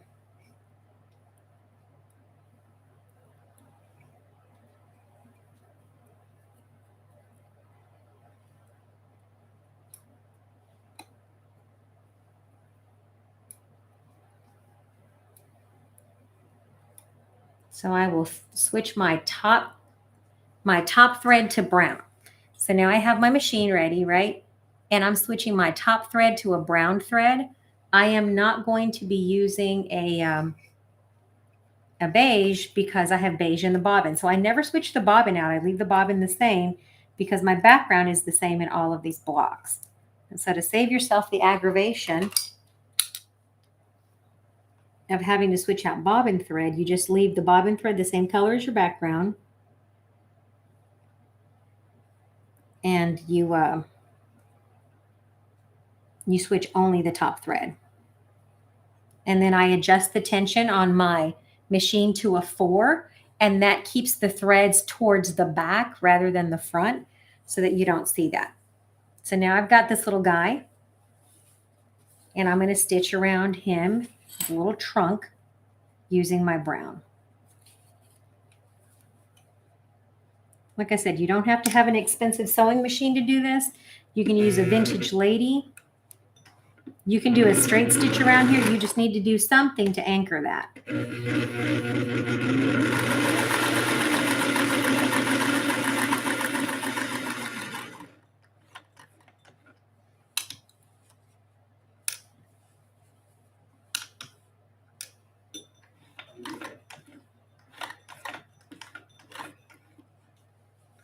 Sometimes when you're turning the corner, it pays to just kind of stop.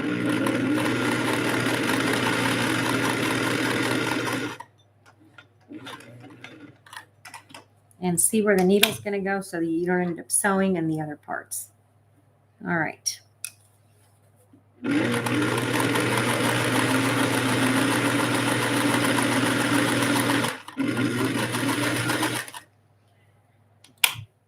want to remove that. And now my little tree trunk is sewn down. Now, I could leave that brown in there, and I could actually sew my little Christmas trees with brown all around, and that might look pretty cute. But I like for my thread to kind of match the top. So now you see, I don't know if I can zoom in really quick. You can see I have my little brown that kind of fades in, and then I have my little white. And so now I'm ready, and this is why I don't anchor all of the pieces together and then stitch it down, is because I want to change the threads, and I want to be able to get some detail without having to stop and sew, and then it takes a lot more time. All right, so now that I have my little tree and I have my little trunk, I could go ahead and do the same thing and literally sew down each one of these pieces. So I could sew around it, then lay the next one, sew around it, lay the next one. And I probably will do that. So I think that I'm going to go ahead, and like I said, that's why I pin it. And I'm going to go ahead and remove the paper for this little guy. I'm just going to stick my fingernail in there. That's another reason to remove the center, is it makes it super easy to peel off.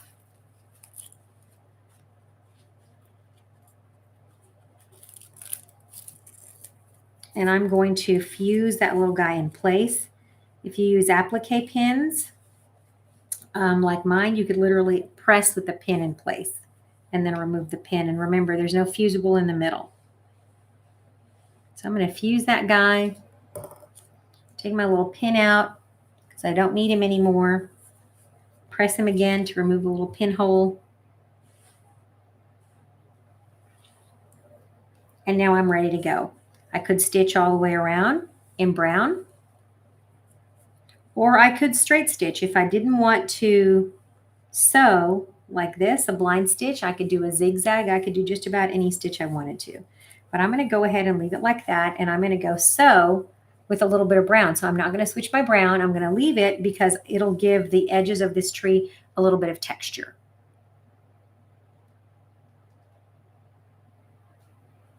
What brand of applique pins do I use? These are called Dritz applique pins, and you can find them just about anywhere. And so I like, these are made by Clover. I use Clover pins, and then these are Dritz brand applique pins. You can also use something called sequins pins, and they're itty bitty tiny gold pins.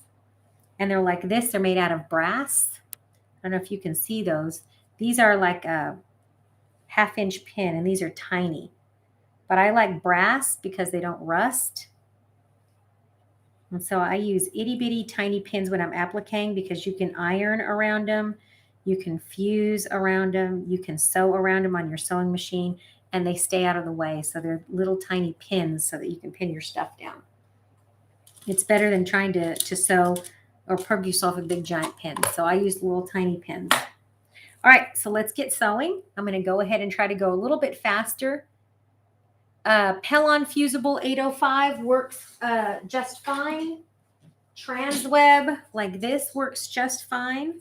And the shear weight interfacing, which is like fabric, is what I use to interline my little pieces that are white. Okay, so now I'm going to press this down. And I'm going to work with this little guy really quick, and then I'm going to fuse my gnome.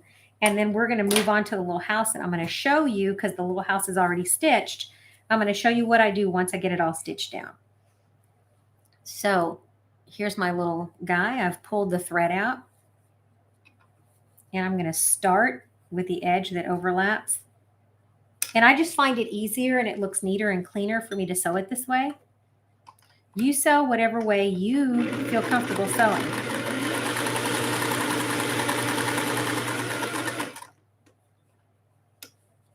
But I'm going to lift and pivot with my sewing machine.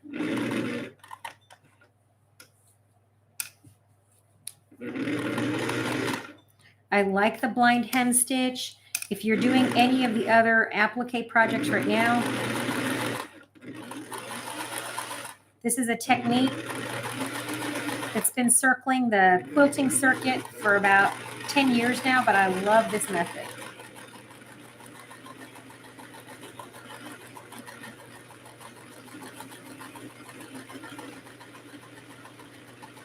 If you notice, I have my two hands if you're a new sewer, and I'm just guiding the fabric and letting it just walk to do that wavy stitch, because it can be a challenge. So I'm just guiding the machine like this and letting my needle and my feed dogs do the rest.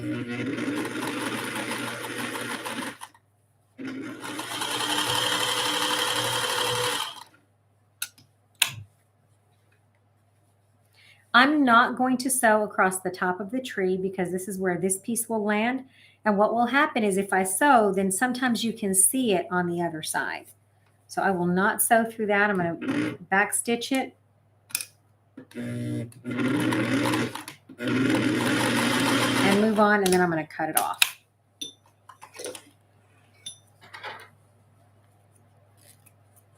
And the same thing happens for the entire process.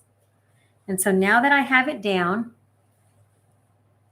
I look at it, I'm pretty happy. And so now I have this blind hem stitch that leaves just a barely there stitch across my thing. And so there you go. That is how I attach my tree. And so I will do the same thing with all of my other pieces. And so this is really for newbies. So if you have never used fusible, this is how I do it. The reason why I remove the fusible from the middle is so that my design is soft, because I want my quilt to be huggable. I don't want my quilt to be really stiff. So now I'm ready for the next one. I can leave it in place like this.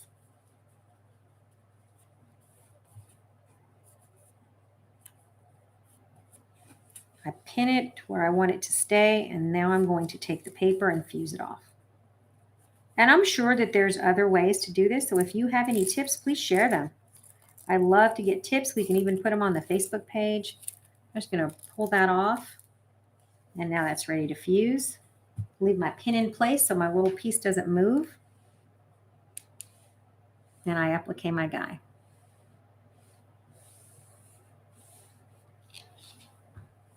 Take the little pin out, put him in my pin holder. Do not step on these tiny little pins. They're painful. Ask me how I know that. So get a magnetic pin keeper. So now I'm going to sew this guy. Same thing as I did before. And you just repeat the whole process.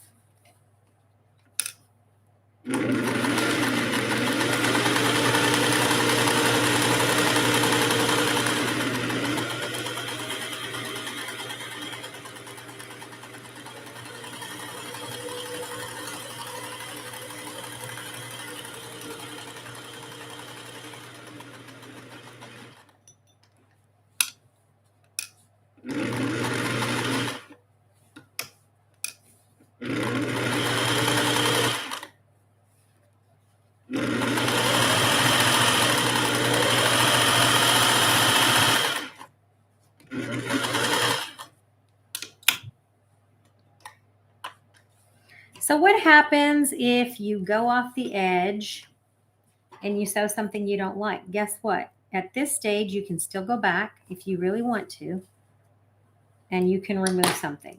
Another thing I'm going to show you is a little trick I learned a long time ago. Do you see this little thread that went astray? You can pick out just these, and that's where these little needles or these little scissors are great. And then you can come back and stitch and fill that in. Or you can use a little technique and you can fill that in with a fabric marker. So if you ever have something that you want to outline, you can always come back with like a fabric marker. These are made by Tulip. They're fine tip. And I could actually come in and just fill that in. And if you want to add dimension to something, right, like I want to add a little bit of a shadow, I could add a little bit of this fabric paint, which is soft, it dries and it's washable. And I could add a little bit of a design element to my thing, and then I don't have to re-pick that or re-stitch that. And so that, friends, is how you fix something that you don't like. Like I said, these fabric pens are washable. And so you can wash your quilt lots of times, and it's soft. So maybe my little tree will have a shadow there, and I don't have to go back and restitch. So this is a Tulip fine tip fabric marker, and I love those when I applique, because look, now my little tree has a shadow and it becomes a boo-boo, becomes a design element. So now I have the rest to do. I'm going to do the same thing. Get him where I want him. Adjust him so he doesn't move. Come in and fuse him. Trim all the stray threads. They're a nuisance to get out later. You can't get them out. And you'll be able to press him down now. Move this little guy out of the way. The brand of fabric pens that I use are called Tulip fabric pens. And they are a fabric ink, like a fabric dye. People use them to doodle on their tennis shoes and their t-shirts, but it's called Tulip Fine Tip Fabric Marker. And see, look, it just fixed my little Christmas tree and I don't have to worry about it. So now when I do all the other ones, I'll go in and draw and my Christmas tree will have some dimension. So no more boo-boo, I just fixed it. So press the next guy in place.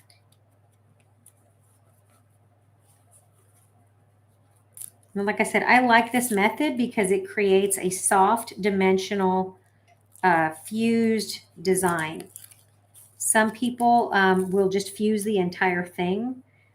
That leaves a design that's a little bit on the stiff side for me. So I try not to fuse an entire design without cutting back some of the elements. Now this one is going to be in my quilt, so it doesn't matter. All right, so this is coming off. I've got my pin in place to hold my little piece. Move that out of the way. Fuse them down.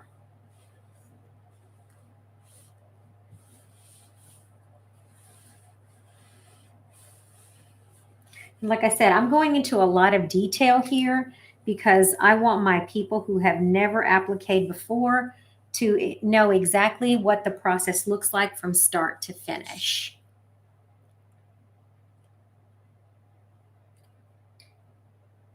The chimney on the house is optional. So if you don't want the chimney, you don't have to have the chimney. And your chimney can go in either direction, left or right. Also the window. If you don't want to put the window on the house, you don't have to put the window on the house. Especially if you're a newbie.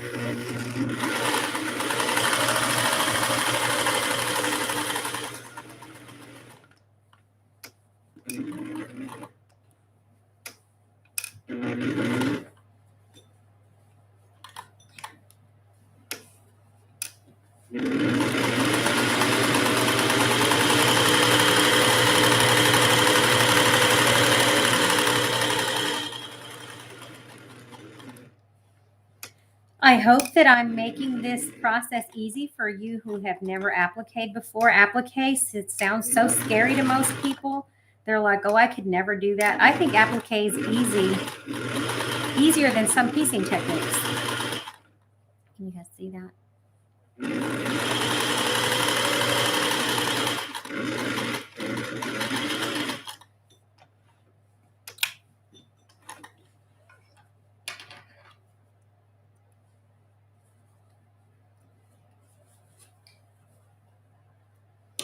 And like I said, the bobbin thread is the same as my background.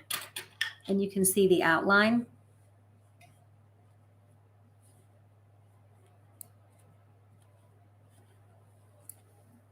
So there you have it. That is the entire back of the tree. And so you can see it from the back. So what do I do with all of this? Well, this is already fairly soft, but this one is a little bit hard. So one of the things that I can do is I can go in here and I can take a seam ripper if I think that an applique piece is too hard, and I can separate that a little bit from its back like this. And I'm only poking it just barely. And I can actually remove some of this background. So I can take some of this background and I can use anything like this, like a little pipette. And I'm going to stick the nose of my bird in there. And I can actually remove the backing fabric. So I can stick my scissor in there and I can separate that inner lining from that fusible if I wanted to.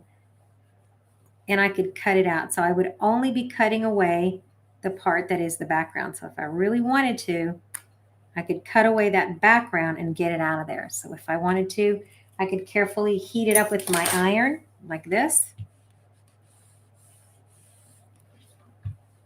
And I could stick something in there that's not going to rip my fabric. And I could push it in there just like that.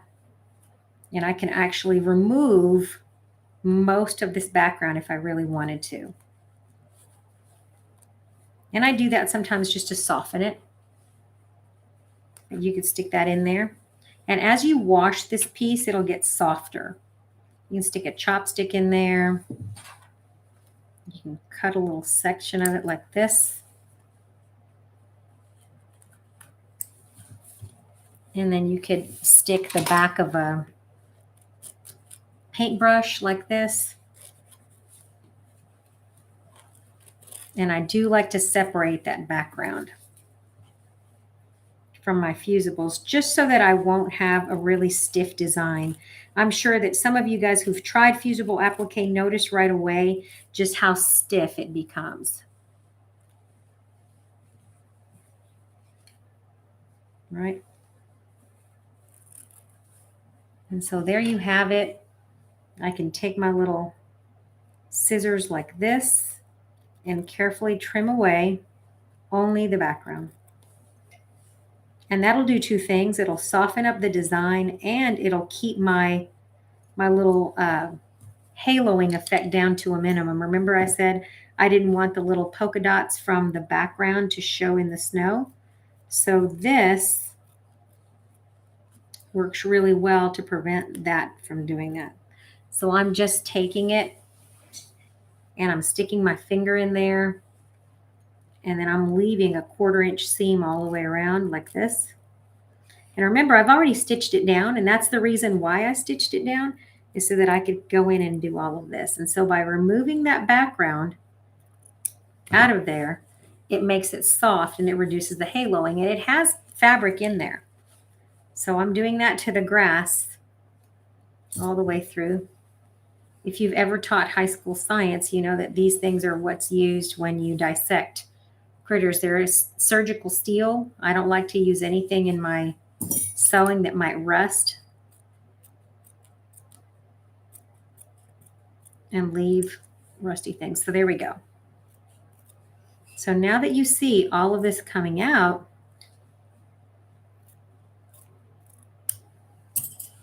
and you leave it just like that, it'll make the design that's really soft and flexible. So now my grass is done. My tree is almost there. I could actually do the same thing, and I could remove this from the back of the trees, but this is already pretty soft because I took and did not have fusible back here, so you can feel on mine that it separates easily. So I could take and do the same thing, and I could cut out this little bit and cut out this little bit, and you can do that. That's why these little tiny scissors are great. And so I just kind of lift it. I separate it with my fingers like this. Feel it with your fingers. Separate it. Make a tiny snip in the background only. And then go in and do the same thing. You could carefully use a seam ripper for this. But that's why I use my little tiny applique scissors. And I go back in here and I trim all of the background off.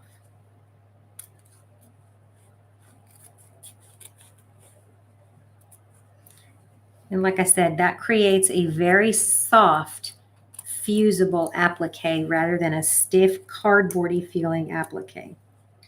I don't want my applique to feel like cardboard because I want people to snuggle underneath my quilt.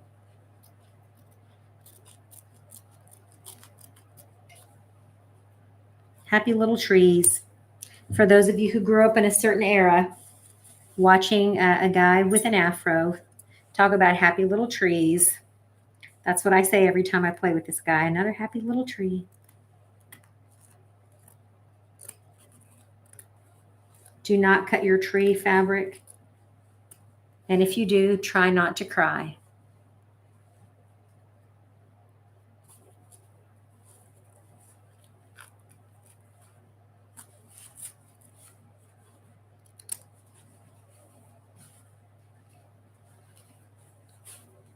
So there you have it. So this is what the back of my block will look like. When I'm done, I'll have all of these spaces, but then my applique will drape so nicely and it'll be super soft. Okay? So now let's look. We've got this part of the tree cut out. I'm going to cut this out really quick. I'm going to do my last peak of my tree. And lift that up. Separate that. Yes, I have a pair of duckbill scissors if I would clean up my sewing room downstairs. I'm sure they're down there somewhere. So duckbill scissors are super for this.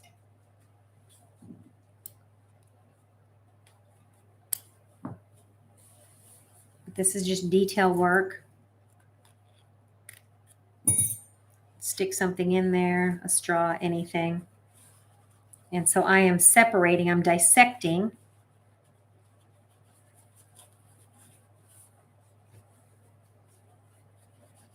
the applique from the back. So my menagerie of little scissors, my favorite are these little gingers. So duckbill scissors lay like this, and then they have a little edge, and they make this kind of work a lot easier. I actually have a pair of those cute tulip pink duckbill scissors.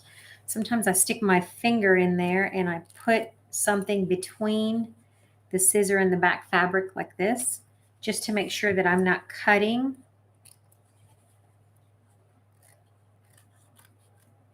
Don't get in a hurry and cut your background fabric.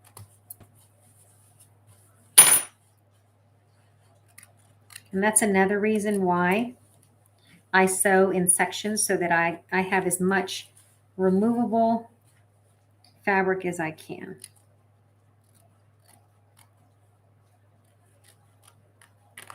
There we go.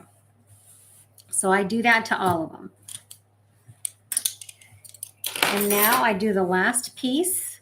And if you notice, there's a lot of glue there, and that's fine.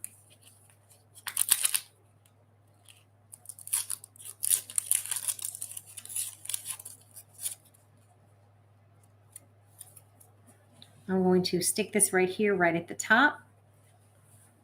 And I'll measure one more time to make sure I haven't gotten off kilter. And see how I have that center line? That just showed me that my tree was going off kilter. So I straightened him up right on the edge of that middle line.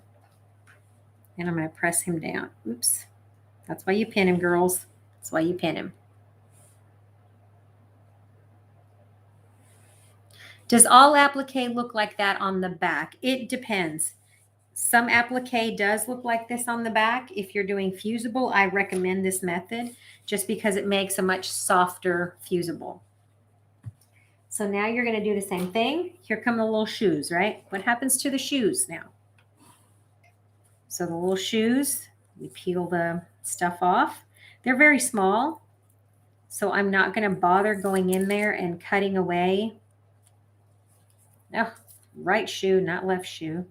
I'm going to go in there and I'm not going to cut away all the fabric, just the big ones.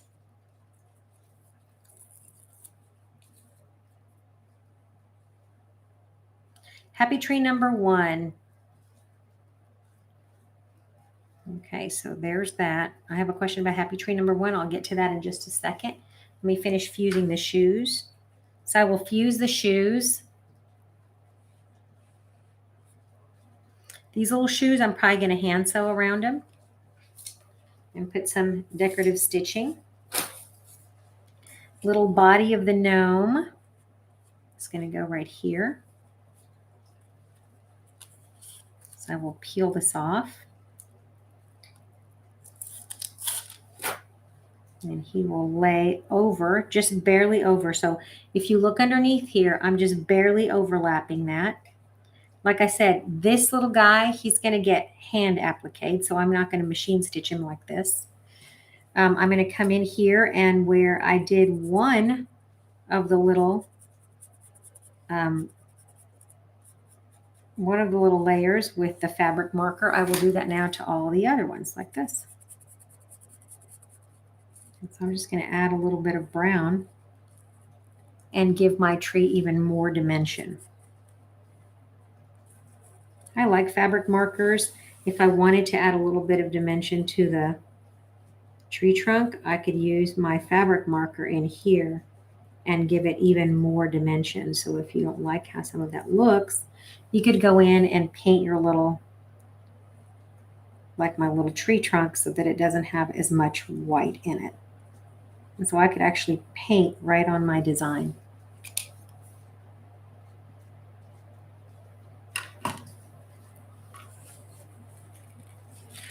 I have a question from Henny. It says, when you want to hang it on the wall, do you have to remove the fabric?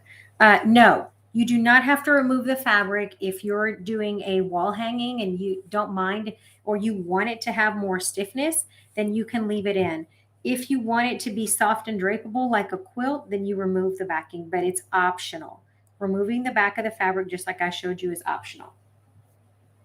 This here, I'm going to fuse because like I said, this little guy will get some hand stitching. So he's going to be half machine, half hand stitching. And I'm going to set my fabric marker, that I used. It has ink. I'm going to use it to set the tree. So now comes the beard, right? And remember, I use inner lining on the beard because I didn't want this to show. So I'm going to use a little bit of inner lining. I'm going to barely overlap it because it's going to be against that tree. And I don't want to see the tree. And I'm going to fuse down my inner lining. So this is fabric on one side and fusible on the other. So I'm going to fuse that down. And then my beard is going to go over the inner lining just like this. So I'm going to remove this paper. So think about your design and think about where it overlaps.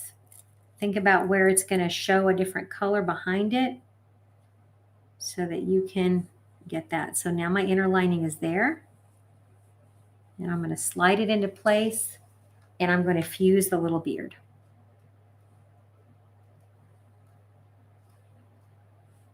Yes, you can use intense markers, tulip fabric markers. There's all kinds of fabric markers that are color fast. But I like the dimension that it gave my tree, those little fabric markers. If I wanted to do even more, I could go this way and I could actually like outline my tree and give him a more deep color and wrap that around. So always let those dry and then set the color with heat. All right. So now comes the little nose for my little guy. In this case, I may want to, once I stitch him down, take out the back of that beard so that this color won't show through. But it looks pretty good. If I zoom down, you can see. You can't really see the background, and that's important so you don't get that haloing. I got his little nose. His little nose is little. Like I said, if you want your gnome to have arms, you can always add little arms if you really wanted to. Little hands. You could tuck little hands behind there if you wanted your little gnome to have hands.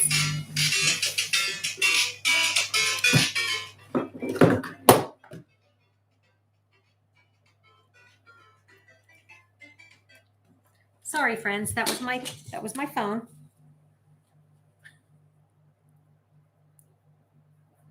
I have a little nose. And I'm going to do that next because I want to tuck it underneath the hat. And like I said, this has a lot of small pieces. So I'm going to go around these small pieces by hand, but you don't have to. And now I have his little hat.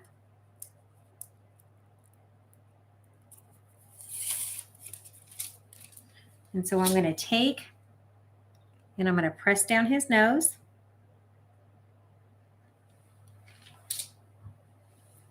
And I'm going to come in and I'm going to lay his little hat right over his nose so that it peeks out. I could tilt his little hat to one side if I wanted to. I could lay it down and just kind of look at it. So let's say that I want to take my little gnome and I want to move his little hat this way so he's tilting towards the tree. I can do it that way. It just depends on whatever it is that you want to do. Any one of those work fine. And then now I'm just going to take and I'm going to fuse him in place. He looks pretty good to me. I can bring him over here to this side like that, and I'm going to fuse him down.